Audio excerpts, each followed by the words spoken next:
Hello everyone. तो अब हम बात करेंगे आईसी के बारे में, यानी इंपोर्ट एक्सपोर्ट कोड के बारे में।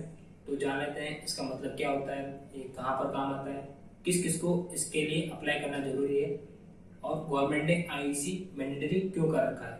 इंडिया से अगर कोई पर्सन एक्सपोर्ट या इंपोर्ट का बिजनेस करना चाह रहा है, यानी किसी माल को एक्सपोर्ट करना चाह रहा है या फिर किसी माल को इंपोर्ट करना चाह रहा है, तो उस कंडीशन में उस पर्सन को आईसी के लिए अप्लाई करना जरूरी है। बिना आईसी यानी इंपोर्ट एक्सपोर्ट कोड के वो इंडिया से एक्सपोर्ट इंपोर्ट का बिजनेस नहीं कर सकता।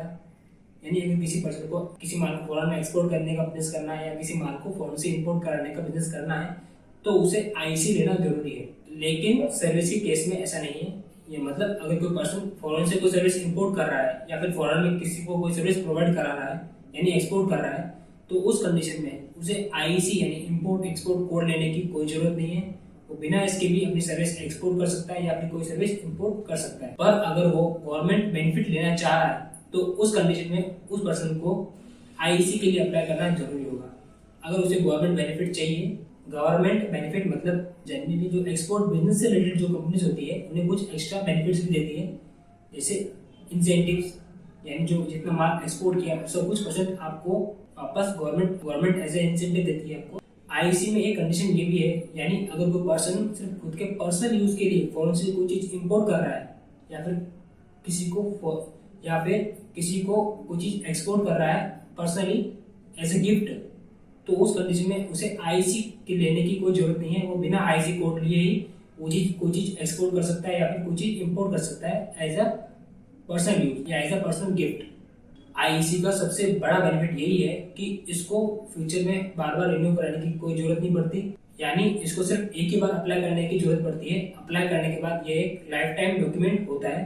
आईसी का एक और बड़ा बेनिफिट ये भी है कि इसको अप्लाई करने के बाद जो आईसी नंबर मिलेगा वो नंबर और कंपनी का जो पैन कार्ड नंबर है, या फर्म के केस में फर्म का पैन कार्ड नंबर, और अगर सोलो प्रोप्राइटरशिप बिजनेस है तो उस केस में उसके ओनर का जो पैन कार्ड नंबर है वह नंबर और जो आईसी का जो नंबर होगा वह सेम होगा। यानी आईसी को अप्लाई करने के बाद जो पैन कार्ड नंबर होगा उसे ही आप एज अ आईसी यानी इंपोर्ट एक्सपोर्ट कोड के रूप में यूज कर सकेंगे। इसके लिए अलग से अब कोई नंबर इशू नहीं होता है। अब बात करते हैं आईसी कोड मैंडेटरी क्यों है। जैसे हर इंडिविजुअल का एक आइडेंटिटी प्रूफ होता है, उसी तरह एक्सपोर्ट इंपोर्ट में जितनी भी कंपनीज हैं गवर्नमेंट ने उन्हें आईसी कोड दे रखा है, यानी वो पर्टिकुलर नंबर उनके लिए एक आइडेंटिटी की तरह काम करता है। इससे गवर्नमेंट को भी ये पता लगाने में आसानी होती है कि कौन कौन सी कंपनीज एक्सपोर्ट कर रही है और कौन कौन सी कंपनीज इंपोर्ट कर रही है। तो इसीलिए ही इंडिया के अंदर गवर्नमेंट ने आईसी को मैंडेटरी कर रखा है।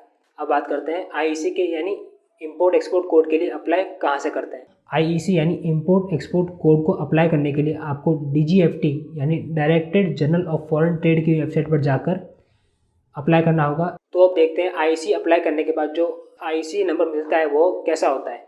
आईसी अप्लाई होने के बाद जो आईसी सर्टिफिकेट होगा वो देखने में कुछ इस तरह का होगा।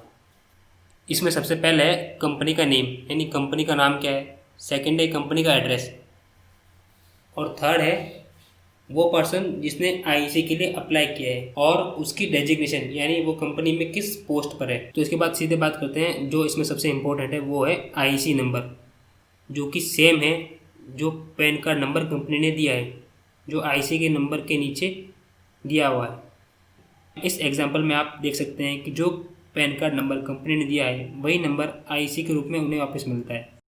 इंपोर्ट एक्सपोर्ट कोड से रिलेटेड इस पूरी वीडियो को देखने के लिए थैंक यू फॉर वॉचिंग।